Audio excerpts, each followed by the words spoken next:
Welcome to the latest Watercolors Aquarium Gallery podcast, brought to you from the Aquarium Rush Studios in beautiful and hot downtown Grand Rapids, Michigan. My name is Ben. I'm Amy. And I'm Charles. So I tried to do a little experiment this week. Oh, boy. I know, right? So Amy and Charles have no idea what we're talking about today. It's a little scary. I know. But it's mellow. I decided, all right, so I knew I wanted to just have a fun talk about aquarium stuff instead of like, let's do this in-depth, how hard can we hit a topic kind of thing. So this is light, this is fun.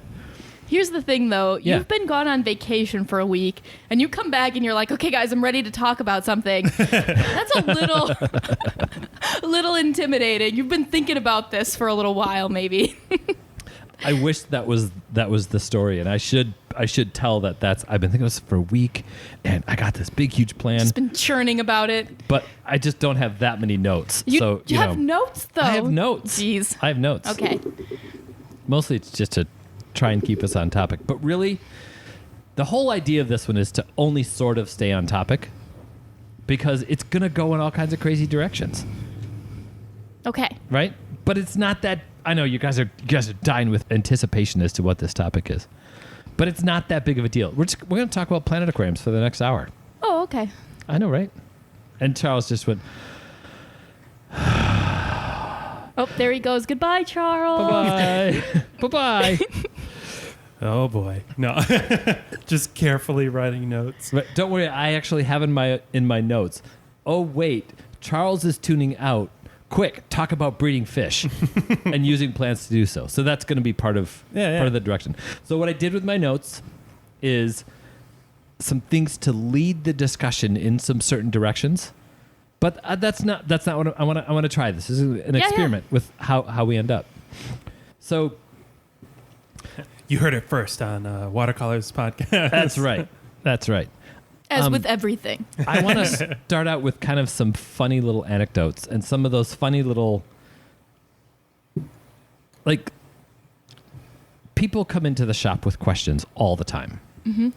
And some of those times we have to, I think I'm even going to say many of those times we have to go,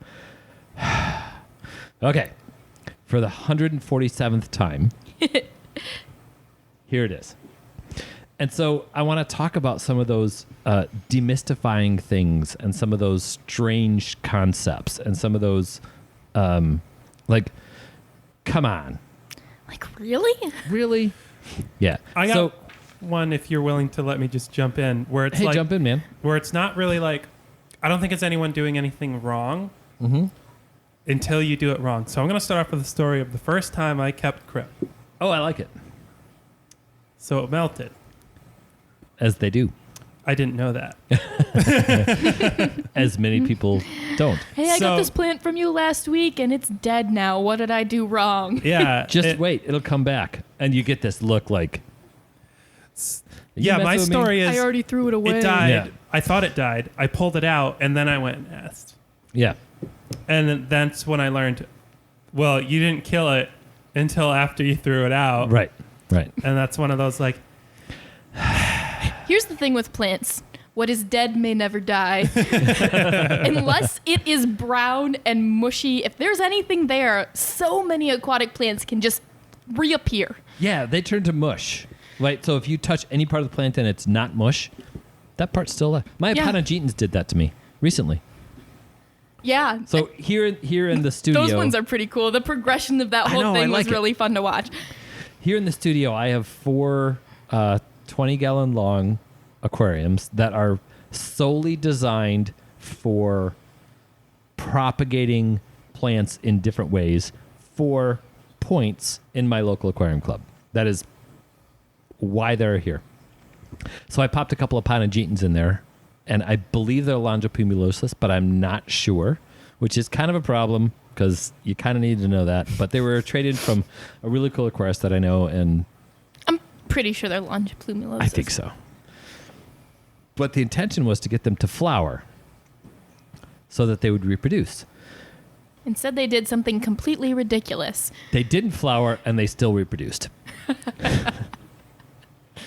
Yeah. They it's like, so in Crystal's book, I think she refers to it as live bearing. Yeah, I think that's it. I think it's a live bearing plant. It almost grows like a little fruit with a little plant attached to it that grows out of it, eventually. Right. And then all of the adults just like melted and died and dropped their little fruits, and now you have a whole bunch of little plants. A whole bunch. Right. It was really cool. I know. I love it. They're not supposed to do that. They're not supposed to do that. And I didn't get a flower. I wanted a flower. Yeah. Because then I get a point for a flower. Did any of them breach the surface? No. Yeah. Huh. No. They touched the surface, but they didn't send anything up. That's so weird. You'd think I know. that if they found it, they would just flower. Yeah. So They're not Apatogetons are one of swords, I those. guess. Yeah, that's true. Apatogetons are one of those plants that produce a little bulb-like. It's not a bulb. It's not a tuber. It's another name. I've always called it a bulb. I don't know what it Maybe actually it is actually a bulb. Anyway, but they formed the little bulb, the cute little mini versions of the bulb you get attached to a big Apatogeton when you buy it in a store, like 12. Yeah, bulb plants are the best example of that because I get this all the time on like lilies, nymphaeas, and stuff. Yeah. And those will do a similar thing. Like sometimes when you add them to a new tank, they just kind of die off, or they'll like send up surface leaves, and then under different conditions, they'll just sort of like die back and disappear. But then there's that little bulb, and don't throw that away unless it breaks up because there's so much potential for plants in there. Sometimes they can even produce like 10 or 15 little daughter plants off of that bulb. Yeah, It's so really cool to watch. Always in different ways. Yeah. So I'm going to set this up because, I kind of blindsided you guys with this one. So I'm going to set it up with part of it is going to be almost like some interview questions, but not really. I was worried we were going to walk into a pop quiz. Now you just gave me a really good idea. I'm going to do that next time. Yeah. No, I want to. That would actually be hilarious. We don't do a ton of prep for these episodes, but we usually at least look a couple of things up. Yeah, unless it's a taxonomy one. I'm pushing the idea. So at one of our little planning meetings for these, we wrote on the board, we can talk about anything for an hour. So I thought, hey, let's try it. And then let's see if we can actually get people to listen. So, by the way, thank you for listening. I appreciate it. We appreciate it. We should say that. Mm-hmm. We've been getting a little bit of a bump lately, so I'm very grateful for everybody who's out there. A little shout out to Reef Builders. They mentioned us in their podcast, so we're going to mention Reef Builders in our podcast. It is a great go-to place for what is new and up and coming in the reef aquarium hobby. Yeah, and I listened to their podcast because we were mentioned on it, and it's fantastic. Great. So listen to that too if you don't already. If you found us, maybe you already do. Thanks, Jake Adams and the other guy who was with him.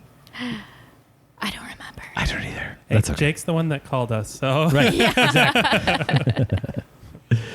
So, all right. So I mentioned briefly, like in the store, we get these questions that there's always an obvious answer. And we have to carefully find a way to get people to agree with us that the answer is as obvious as we think it is. And I've got a couple of categories for that. And so let's talk about snails. Snails in the planted aquarium. this one is A match actually made frustrating in for heaven. me. Yeah. So I'll start with you, Charles, Yeah. because I know how much you're just that intense planted aquarium guy.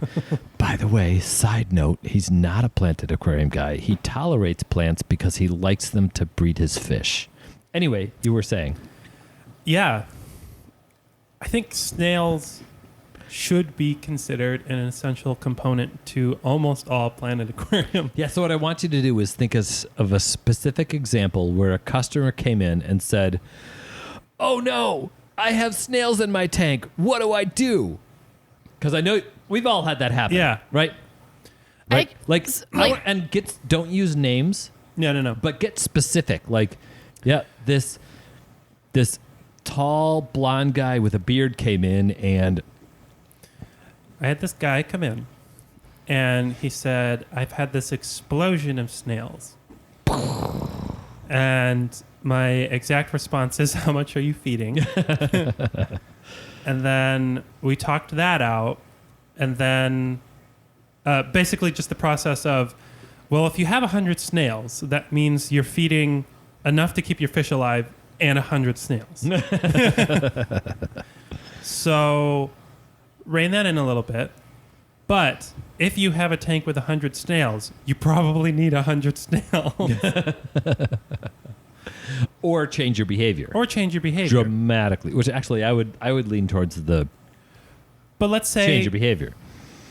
Yeah. And then the conversation drifted towards, so what do I do if I have like 20 snails instead of 100? Celebrate great snails. Come on. Yeah.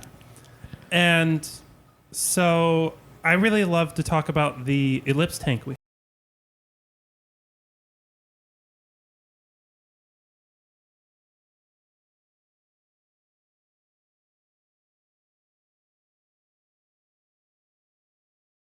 because we have that dwarf sage. Yeah.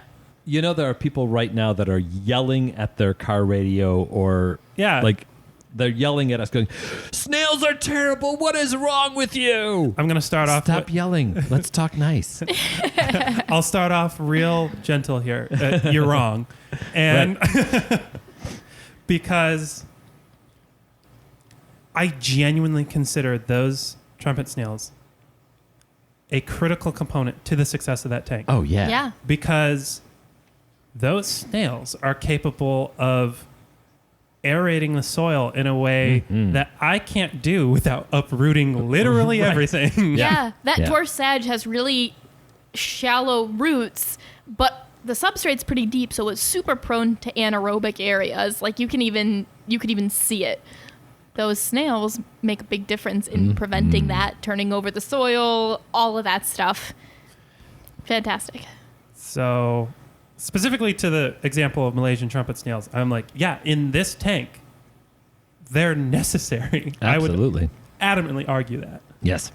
Yeah, I've gotten a call on this one before where like somebody who's calling and they're trying, like in the same tone that somebody would call and say, oh, I got a fish and it ended up being sick. Like where Yes. they're almost apologetic about accusing us of something. Yeah. Yeah. And it's like, you know, I got some plants from one of your tanks and I think it might have brought snails in with it. Uh-huh. I'm like, oh yeah, probably.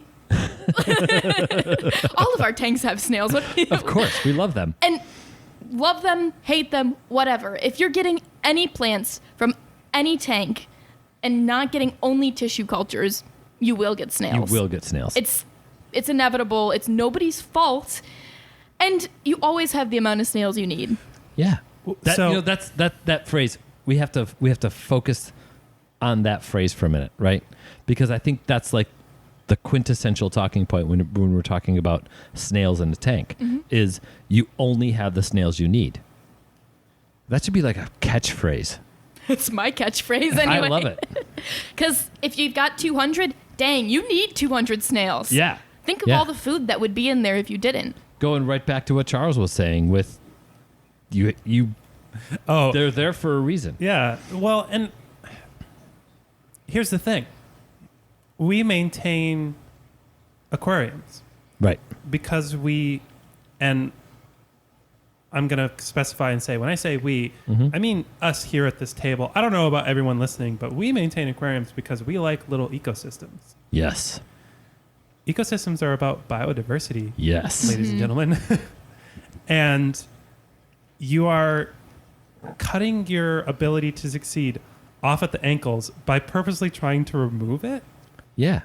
Like One of the first rules of ecology is the more diverse an ecosystem is, the more stable it is.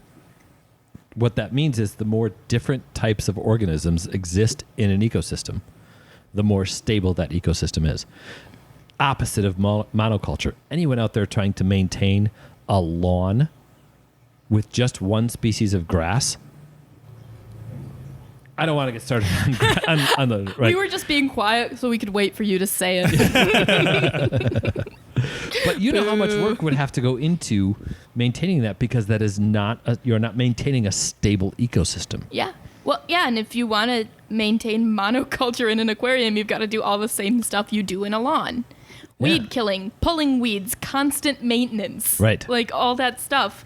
Yeah. Trim it constantly to keep it short and to make it spread out and all that stuff. Poison. You have to use poison. Yeah, exactly. When you- sometimes you do. Yeah. When you go from like removing stuff like that purposely out of your aquarium, you are going from turning this, at least in my mind, you're turning this from a hobby to a chore. You are turning this from a more self-sustaining unit to something that needs to be babysat more and more. Constant attention. I will say, though, it's like anything else where if you take a problem that has already swung so far out of balance and are trying to reset it, like, let's say you do have 200 snails. If you cut off all the food immediately, that's when the snails will turn to plants. So Some species, yes, absolutely. Some species, but even ram's horns, if there's no other food available, if you're removing all the algae, they may even pick at plants because they might have to. They might, right. They don't want to. That's the only time where I feel like manual removal may be necessary is just it's like with algae, like to reset back to where balance is supposed to be. Right. And then, I mean, even one assassin snail would kill all of your snails, but not two, because they breed just like any other snail does. And then you'd have 200 assassin snails, which also consume detritus. Really, the issue there is, what should you not do? Oh, you should not overfeed. Yeah. Yeah. Don't let it get to that point to begin with. Yeah. We try and drive this point home pretty regularly in the shop. If you have an overabundance of snails, you feed too much. Drop the microphone and go home. Yeah, I want to specify and clarify. Not if you have snails, you feed too much. Right. If you have too many snails. Oh no, I have snails in my tank and they've turned into a plague because that's what snails do. Yes, that's what snails do when they have enough to eat. Yeah, a handful of adults, a smattering of juveniles, and some egg casings should be what you have. Yeah. And they'll lay eggs everywhere. Not every baby snail needs to survive to adulthood. Right. But it's fine to have 100 teeny tiny microscopic snails in there. Fish will eat those too. Yep. Wow. Nature. The circle of life. Amy, you had the perfect catchphrase. How many times have people argued with you about that? Every time. Every time. I don't overfeed. What was the worst case? I don't know. I don't have a specific story for that I can think of. It's because honestly, every time I get argued with, the thing that people don't want to accept is that maybe there's something they're doing that is wrong. Right. So it's tough not to have that come across as an accusation. But I don't have a good story where somebody like stormed out because because I told them that they were feeding too much. Right. Do you have a good story? I don't have a good story of people arguing with me because that's the norm. I do have a good story. Like, it's a really short one. Yeah. Of someone reacting completely what I didn't expect. Walked through the whole, oh, yeah, snails just happen. They're part of the ecosystem. Mm-hmm. Explained all that. And she goes, oh, well, that makes sense. And then That's she went so good when that happens. I know. I was just like, oh, wow. Okay. I was braced with like my notepad and ready to go. Oh, like, yeah. And she's just like, oh, cool. All right. Yep. So I'm looking at some other plants today. And I'm like, okay. I do often get well, I don't overfeed, but man, my algae is out of control, which algae is food for snails. They like it. They do. And you're still overfeeding if your algae's out of Right. control. It's fun sometimes when you can, you start out with the overfeeding talk because that's what we have to do here, right? And part of we harp on this overfeeding thing because I think it's genuinely accurate that if somebody walks in the store and they say, I'm having a problem with my aquarium, you can just say you're probably overfeeding. Right. And I think I wish, at some point I should start tracking it and we should see what that statistic is. I can think of 3 times in my 14 years now doing this professionally where somebody walked in the store and that wasn't the problem. Yeah. Or I should say this, and they were underfeeding. Yeah, it has occasionally been you're overfeeding, but you have a good reason. So get over the snails. Yeah. If you're breeding and putting a lot in there. Yeah. And doing the water changes you need to be doing to maintain proper water chemistry, then you're overfeeding, but it's okay. If you work the situation right, and you get them to come to the realization, everyone's first I don't overfeed. Okay, so let's just talk about some of the stuff, and then what I always do is I start out with that story, right? Like the only reason I bring it up, and I because you don't want somebody to feel dumb, and if they are doing something wrong, they're gonna feel dumb. We can't help that. Yeah. So I always everyone else is dumb too. Right. I always bring up that 99% of the time it's overfeeding. And, this is the Midwest. It's heroic to overeat here, right? I have a problem. Have a sandwich. That was like how I grew up, Yep. We're also just large-bodied mammals. Like our perception of metabolism is way off. Right. So I'll start going down that path with somebody of, everybody does it. It's so often. Oh, it's so common, right? And then start doing some of those fun little anecdotes. Like, imagine if you're choking, because overfeeding is putting ammonia in the aquarium, right? And so our instinct as Midwesterners is, I have a problem, throw food at it. That's how you fix problems in the Midwest. That's what we do. Sure. And so if you're choking because you're in toxic gas, the last thing you want is a cheeseburger. Yep. Make them laugh. And then all of a sudden light bulbs start going off. And Splash, by the way, Splash is the dog that lives in the shop. Okay, not lives in the shop, but she comes with me to work every day. She gets to go home. She gets to go home. Yes. She is a fantastic example of that because we get this constantly. My fish are begging because they're starving. How often have you had that, Amy? Every day. I know I'm not Amy, but every day. Every day. Amy, your voice got deep. Especially, it's always angelfish. Right. Like hand-raised fish that are used to begging and then getting food. You just gotta put the blinders on. Don't look at them if you're not feeding them. Yep. Yeah. So begging fish are healthy fish, not hungry fish. Just like my dog. If I'm sitting down and eating a cheeseburger, she's gonna beg for the cheeseburger. But wait, you fed her 5 minutes ago. I know, right? She must be starving. Fish are the same. So, how would you respond if you were having the conversation with someone? Because I had this once, and I had to step back and be like, and I managed to pull it through. But we were having this snail discussion, and I was just like, "Oh, they're good. Well, I just don't like how they look." And I'm like, Sure, if it's a properly balanced aquarium and you feed less, you'll have way less snails. Okay. Yeah, I've gotten that a couple of times too. Yeah. I just don't want things climbing around on my glass. And okay, well, obviously we have different perspectives on the whole issue, and that's fine. People can want different things out of their aquariums.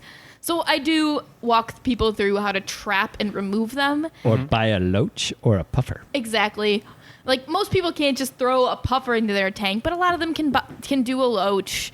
A lot of them can do an assassin snail. Or, honestly, I don't think anybody should buy fish for their tank that they don't want for the fish's sake. True. So just put an algae wafer in a cup and remove them and throw them away. Right. If you don't want to kill them, you can bring them back to us, and we'll feed them to our puffers. Yeah. I mean, we'll put them in tanks and give them new homes. And we'll name all of them. Right. Jimmy. As I put him in with a puffer. Jimmy 2. Jimmy 437. Yes, if you don't want snails in your tank, we will take them. We will take them. We will. But we can't promise we won't feed them to something. We can promise you we might. So what's the strangest thing you've ever heard someone ask you about a Planet Aquarium? I've had a lot of people ask me if they need lights for their planted aquarium. So that's a pretty strange one. That's kind of one of those, the answer is yes. Okay, what's next? Well, do you know what plants are? Right. That's probably a good one. Don't be mean. Yeah. Jeez. And a good segue into talking about lighting with the Planet Aquarium, because that's what do you need for Planet Aquarium? You need light, you need nutrients, and you need water. Yeah, Yeah. big three. Yeah.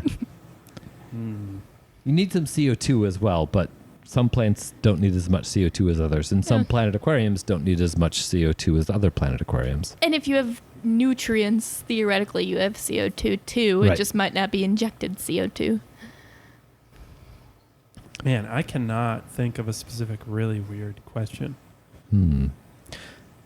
So lights. Let's talk about lights. Okay, let's start. I'm flipping it on you. Sweet.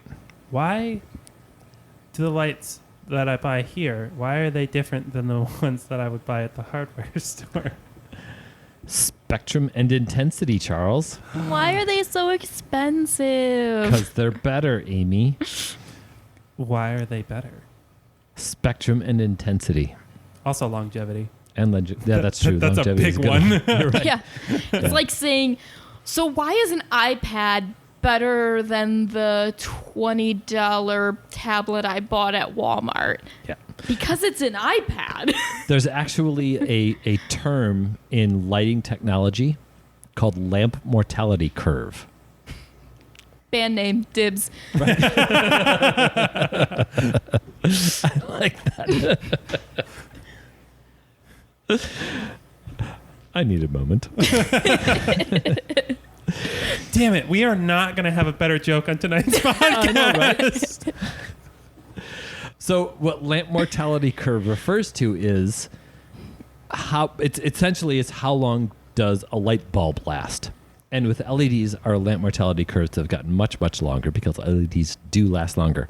But a lamp mortality curve, when you see 22,000 hours, that is where they fall in the spectrum of the lamp mortality curve. So if it says 22,000 hours, what that means is more than 50% of those lamps, by the way, the technical term in electrical people or lighting technology, when you're talking about a lamp, a light bulb is a lamp is a fixture, right? So you put a lamp into a fixture, or you have fixtures that contain lamps if they're built in. So you'll hear me talk about lamp mortality curve. Has nothing to do with the little lamp with the little pull string. That's not a lamp, according to A lamp must lighting have a technology. shade. Yeah, no, that's a fixture, a lighting fixture that you put a luminaire is another word that you would use, and I don't even remember what that topic means, but maybe that's the whole thing. Anyway, so lamp mortality curve means that if it's 22,000 hours, at 22,000 hours, more than 50% of those lamps, or as we would say, light bulbs, still work. That doesn't mean it's going to last 22,000 hours. Some of them are going to go considerably past 22,000 hours. Some of them are going to burn out or stop working the next day. But it's only 51% or over 50%. So it could be 50.1%. That's lamp mortality curve. I do love having conversations with people because of the people in this conversation right here. I have spent the least amount of time with the company. I love having conversations where I walk people through the store and be like, through the store, and say, that light's been here longer than I have. That light's been longer than I have. That light's been here longer than I have. Yeah. Yeah, and you know what one's been less than a year and caused us more problems than any of those ones combined? Those random black box lights somebody dropped off one day. Oh, yeah. Oh, yeah.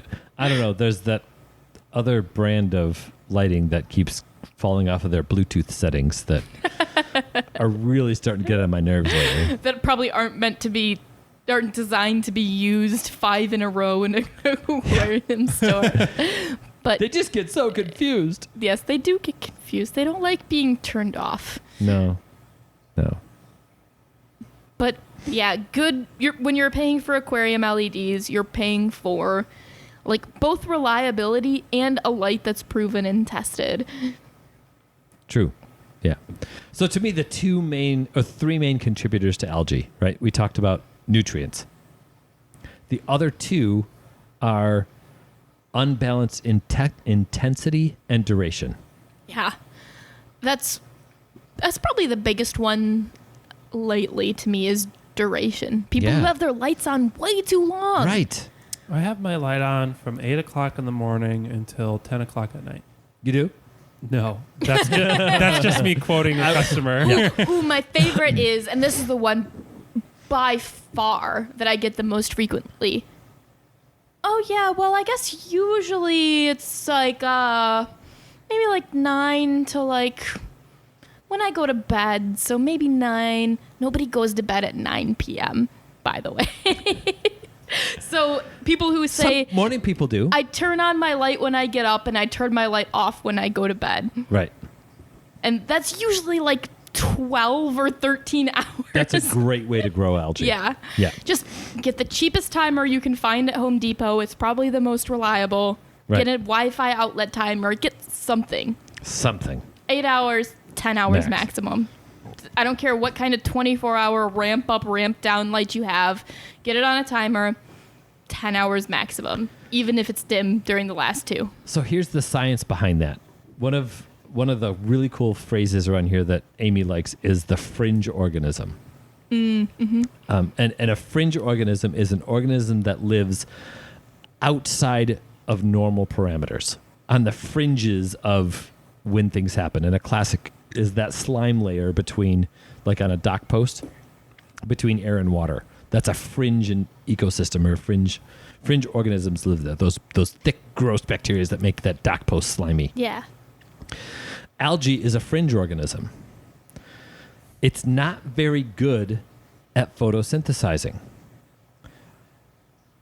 It's opportunistic. So plants have a certain amount of time that they can photosynthesize. And when they're photosynthesizing, that light energy is there. And those plants are using the nutrients available and that light energy to photosynthesize. And they're taking it all up. All of it that's being produced, they're using it all, if all of those other things are in balance, right?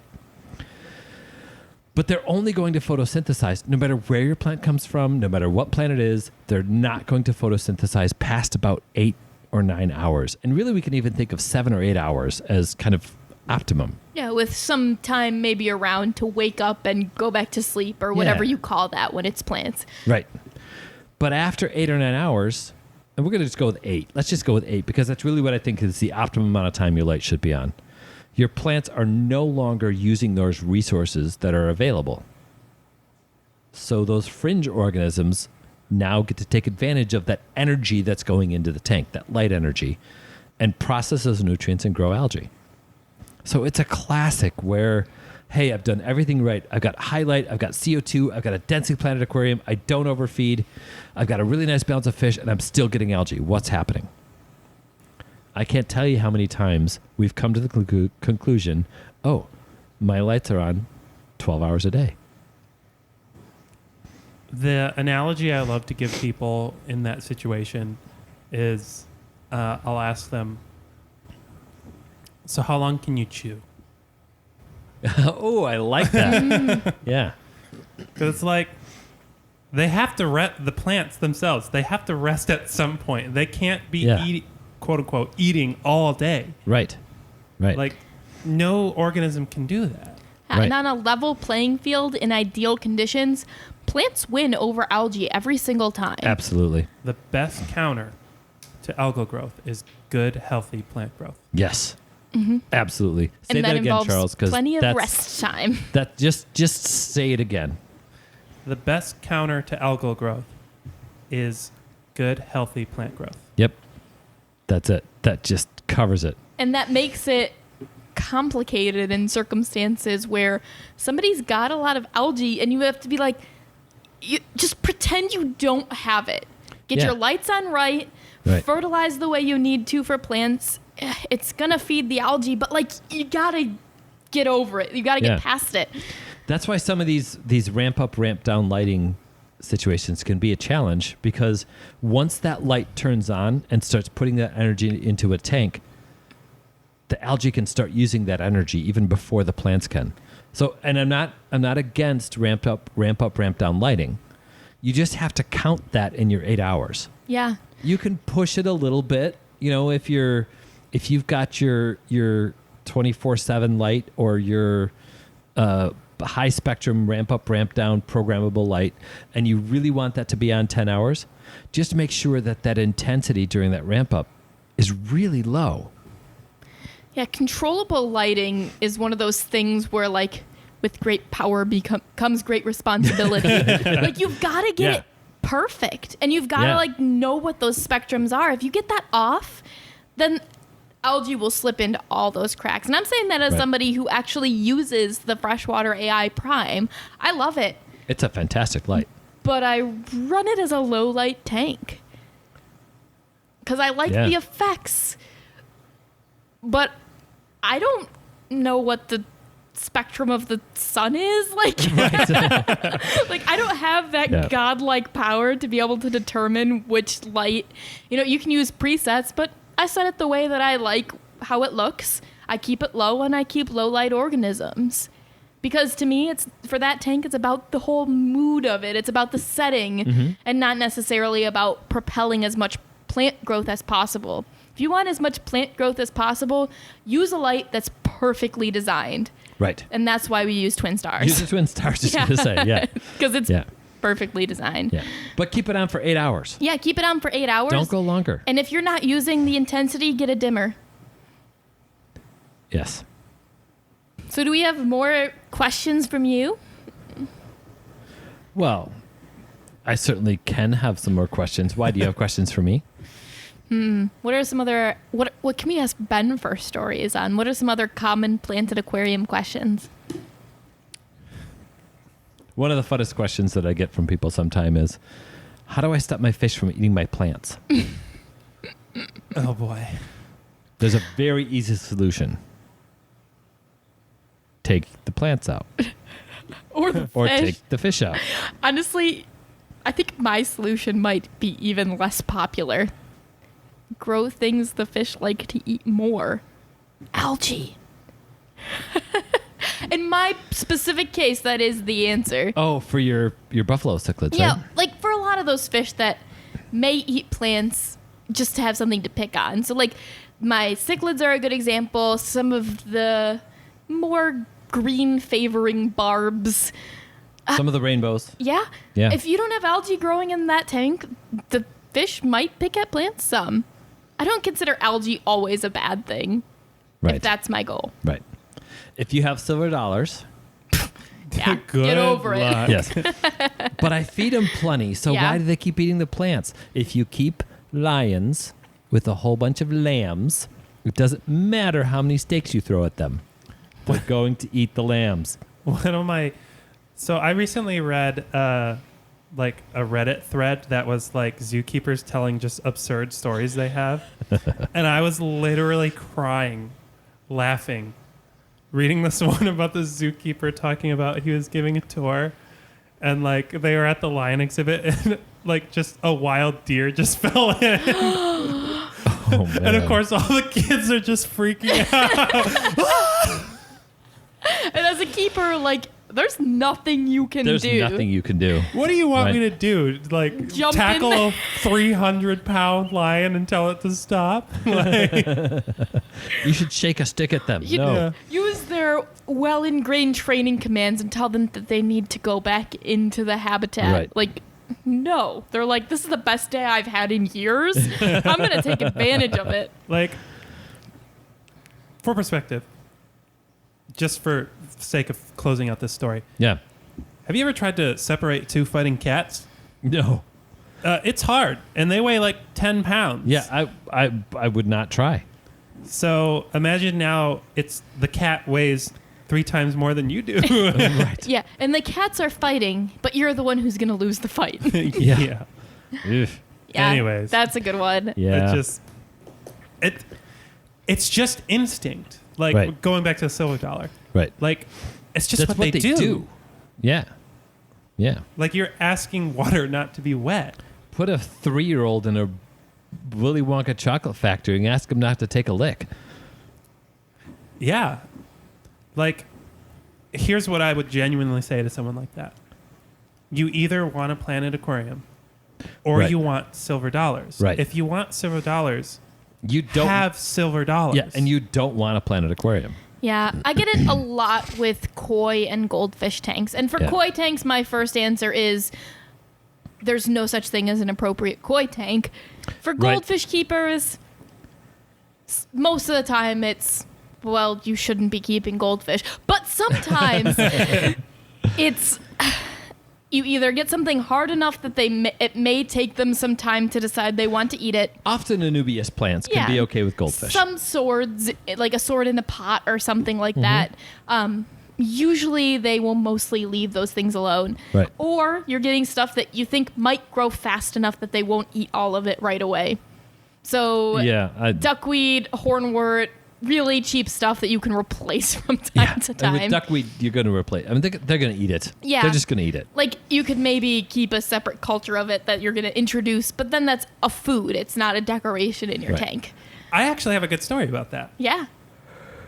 We have a customer, and I haven't seen her for a while, but she set up a 2.5 on a windowsill with hornwort because I told her if she put a hornwort in her tank, her goldfish is just going to eat it. And she thought, oh, so it's a treat. Oh, perfect. So I now love that. she's growing hornwort Yes. to put in her tank That's perfect. for her goldfish. Yeah. Yep, I love it.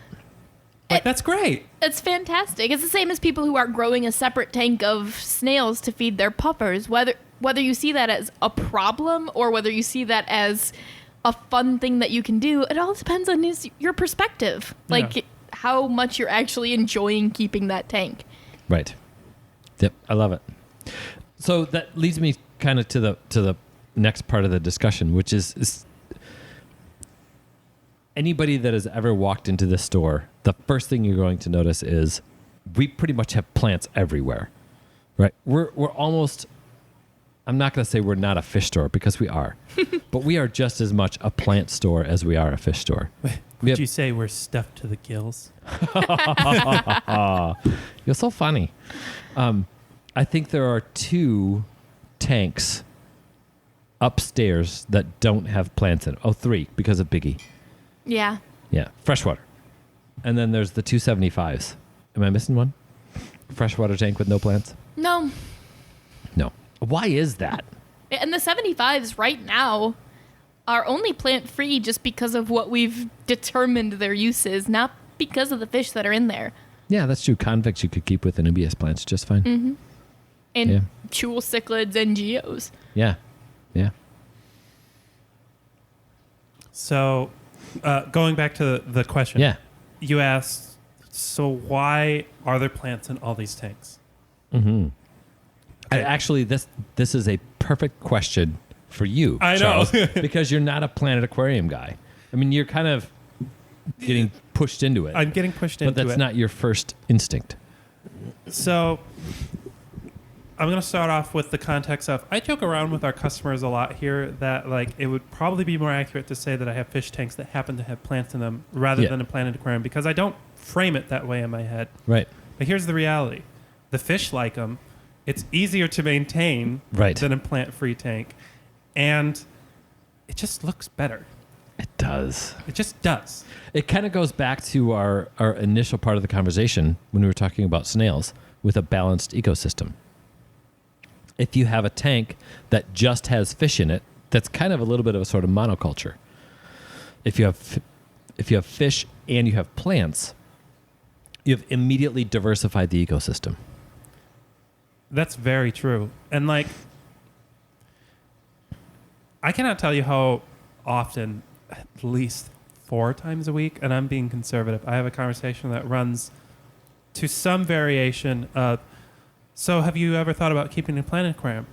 Oh, no, I'm not sure I'm capable of handling the extra work. Right. Well, I'll tell you this.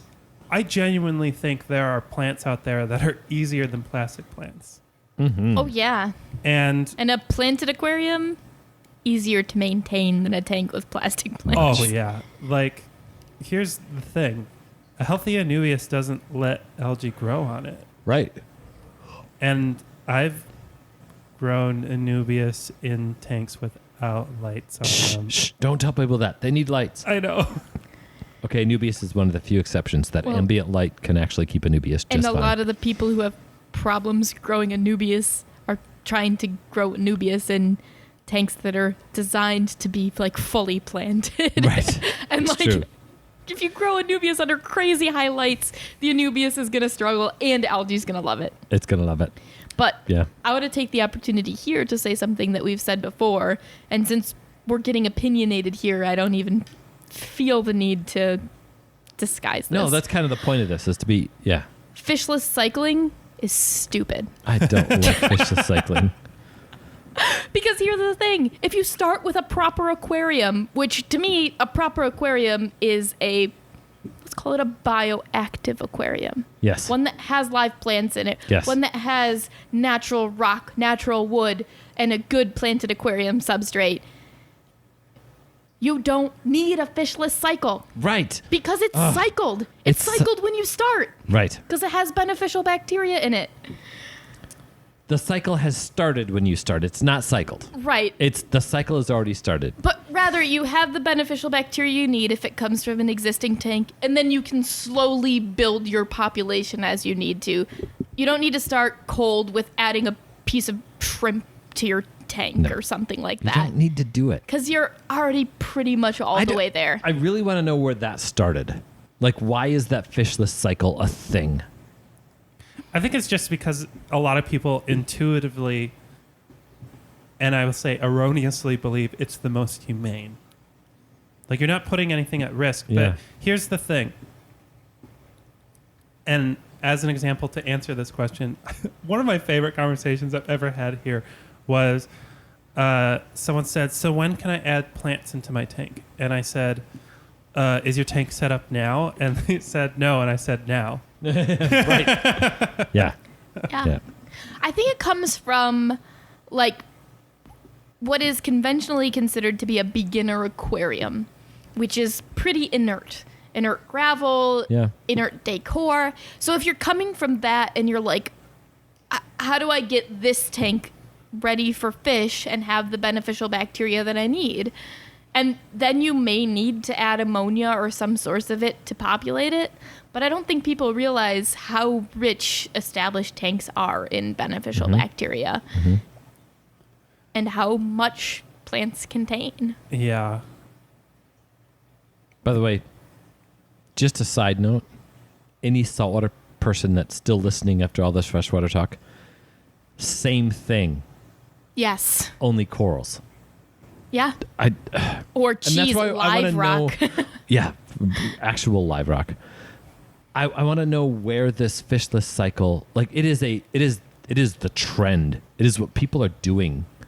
People are coming and going, "Oh, to do an aquarium, I have to do a fishless cycle." Yeah, and it takes like 6 or 8 weeks. Why? And who's saying this? If you know, by the way, I have not found where the source of this is or whose idea it was. But I want to know. I want to hear from a genuine level why you think this is better than doing it with fish. Honestly, it's rampant on message boards. Yeah. Forums and Yeah. stuff like that. Yeah. And I think it's people who think that they're doing it the better way, like Charles was saying. They do.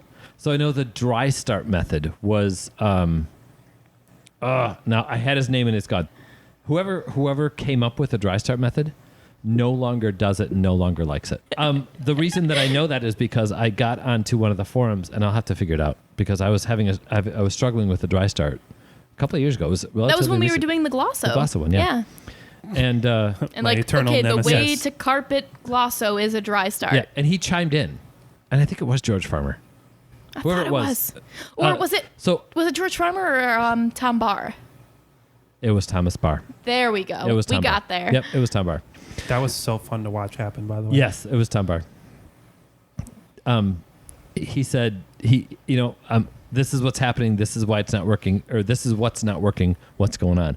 And the guy who invented the dry start method said, "Yeah, I don't like that method anymore."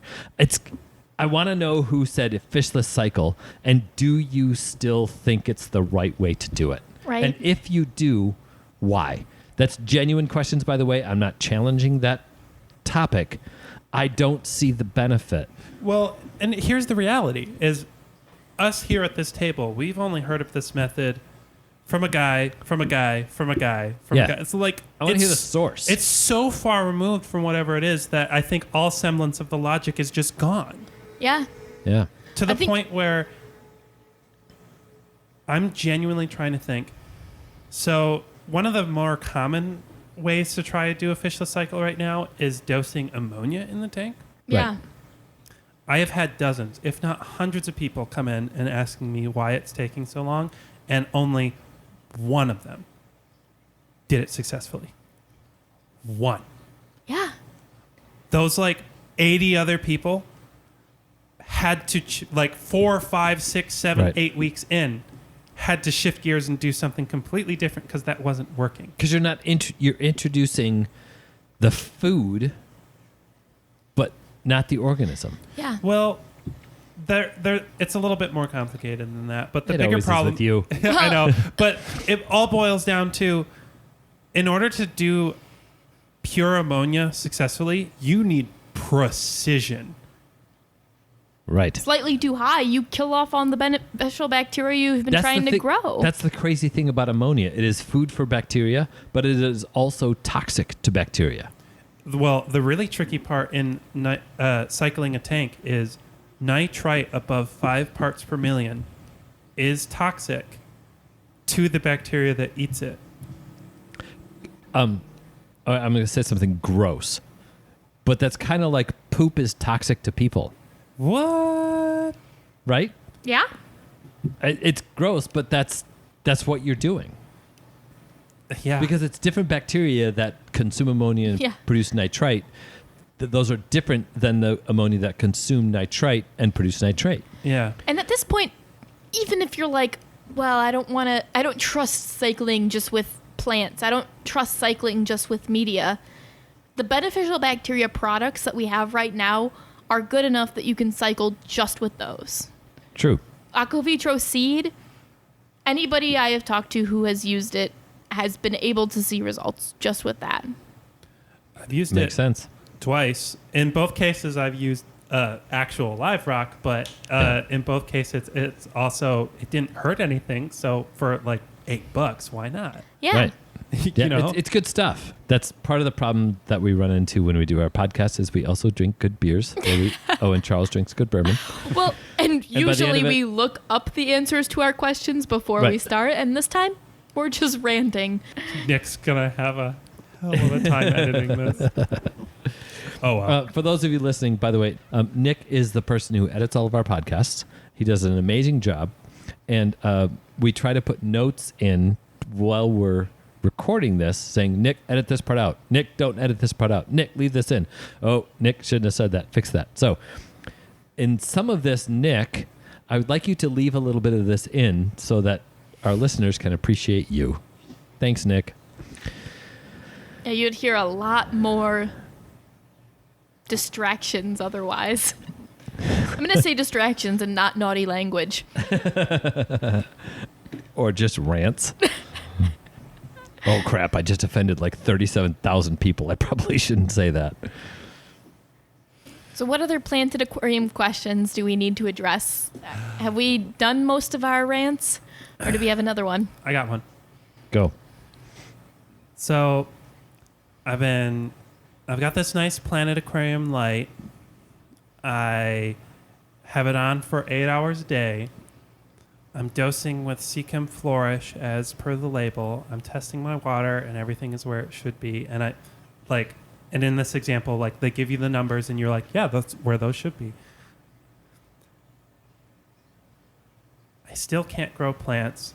They show you a picture. What do you expect to see in that tank? I had this happen the other day. Buenos Aires tetras. It had nothing to do with the fish. Bad light. It was a good light. Direct sunlight. Nope. Still Blue can't gravel. go- Yeah, there Yep. we go. I knew you'd get there. Blue gravel does not grow plants. Except for that one person who messaged us with a problem with what we were saying about blue gravel that could grow plants. Really old blue gravel might be able to grow some plants. Nature, here's the thing. Nature is insane. Yeah. And every time we say anything here won't work, there's some guy in Big Rapids Absolutely. that There is. has it working Yeah. perfectly. Yep. And you know what Absolutely. that person was growing in their blue gravel? Stuff like Amazon swords that wants a lot of nutrients in their substrate. So if you have blue gravel and never vacuum it out, you might have enough It's true. nutrients to grow plants. So why doesn't clown puke grow? I mean, blue gravel grow plants. The first really big hurdle is it's plastic coated. Yeah, at Plastics. best it's inert. Plastics is the answer. Yeah. Like, the plants have a hard time just hanging on to that. Yeah.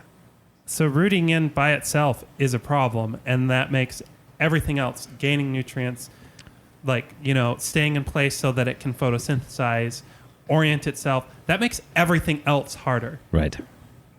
So I don't know how else to more get into that. It's just like that's literally it. the root problem. Yeah. It's one of the cheapest upgrades you can do to make your aquarium more habitable to plants. Yeah. A Yeah. lot of the times it's like at most a $50 thing to do to change out your completely useless to plants inert gravel for like eco-complete or something that just has some value to it. I had one of those forehead hand slap moments with someone with blue gravel. Blue gravel. My plants won't grow. I went through all of these little things like, oh, it's inert, it's plastic. No, and she just was like disagreeing with me. Like, I'm not. She was uncomfortable with the descriptions that I was giving her. And then I said, "Are you a gardener?" Oh yeah, I grow some great tomatoes. I went into her garden a little bit. What's the basis of good gardening? Good soil. And then hand slap. Oh, Perfect sense. How do you grow good plants in a garden? You start with good soil. How do you grow good plants in an aquarium? You start with good soil. I know there are going to be some really techie people that are going to chime in on our generalist terminology here. So Eco-complete is crap. We love Eco-complete, by the we way. do love Eco-complete. It's technically an inert substrate. What makes it different than plastic-coated gravel is that it's not plastic-coated Yeah. gravel. it's porous. Thank you. Gosh. It's always good when you can get a good jinx I going. know, nice job. But Yeah. like that, whether that be porousness, porosity, Porosity. That porosity Mhm. allows the plant to actually do something. It gives it something to hang on to. It like that detail alone makes all the difference. But it's more than that. The porosity of Eco-complete is home for microorganisms, right? A plastic-coated thing is just that thing. But if it's porous, even if the pores are microscopic, that's where microorganisms can live and process stuff and feed plants. Wait, are you saying that we began this podcast talking about how the importance of biodiversity in Planet Aquarium and ending this podcast talking about the importance of biodiversity in Planet Aquarium? Because even on the Why, yes, microscopic level, it's important. What? That's it. There's the big takeaway. You know, I love it when we have this organic discussion about microdiversity and whatever it is we're discussing. Yes, I use the word organic on purpose. And we come to this full circle agreement about here's what's going on. Diversity. And like personally, there's all sorts of arguments for all sorts of different planted aquarium substrates. We use here for our plant propagation, and I'm personally more of a fan of a mixed substrate. Ooh. for more diversity. A diverse substrate? Because I have EcoComplete, I have sand, and I have soil in my tank at home. Here for our plant propagation tanks, we use a mix of potting soil and gravel. But not coated gravel. Dang it. Not coated gravel. So what you're saying, Amy, is diversity is important. Branching out is important. Wearing a mask hides you from the world. Careful there. Yeah, that's where I was going with that. That was it. Diversity. Yeah. Think Yep. about what an ecosystem is like and try and replicate that. That's all we're trying to do here. Right. And here's the thing. Don't be afraid to make mistakes. The stakes are so low with a crypt. Yeah. And Yeah. honestly, with most plants, I think planted aquariums, more than any other type of aquariums, are about experimentation. Yeah, I agree. Plants are generally hardy, generally able to bounce back really well, pretty forgiving, and honestly, pretty cheap. Right. Right. And they reproduce regularly, so you can have your little, I don't want to experiment with this one, so keep that one in a safe place, and then you always have that to pull from. Yeah. And you're not a failure if a certain plant just doesn't do well in your tank. It just means that your ecosystem doesn't support that plant.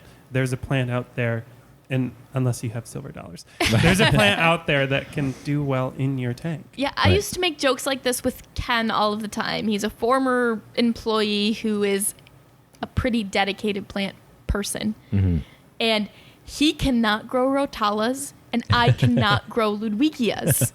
And that's just the reality of how we keep our tanks. I've probably thrown 3 or 4 different species of a Ludwigia in my tank, and I've killed them all. He's done the same thing with rotalas. I don't buy Ludwigias anymore, but my tank looks pretty good. Right. One's a root feeder, and one is a water column feeder. Mm-hmm. But And that's a whole different topic. He loves dosing his tank, and I love forgetting that mine exists. So Yeah. that's how it goes. Well, thanks for putting up with this one, guys. I know I kind of blindsided you with what was the topic. The anticipation was kind of like, that was part of the fun. Yeah. You guys were a little nervous about what was going on. bit. So next time I'm going to come up with something that's going to make you go, uh-oh. Yeah, this time you just gave us an excuse to rant. I know, right?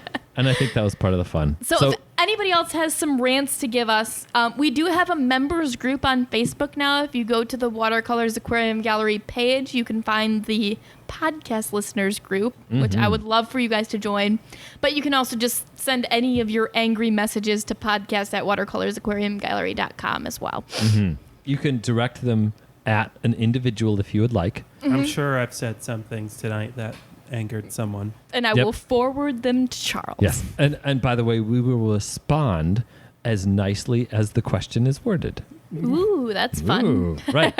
We've only gotten lovely messages We from have, you that's guys true. so far. So please, if you do have some comments, requests, suggestions, we would love to hear them. Having conversations about aquarium stuff is why we do this. So please send them to us. Thank you so much for listening. Let's have lots of fun and keep those hands wet.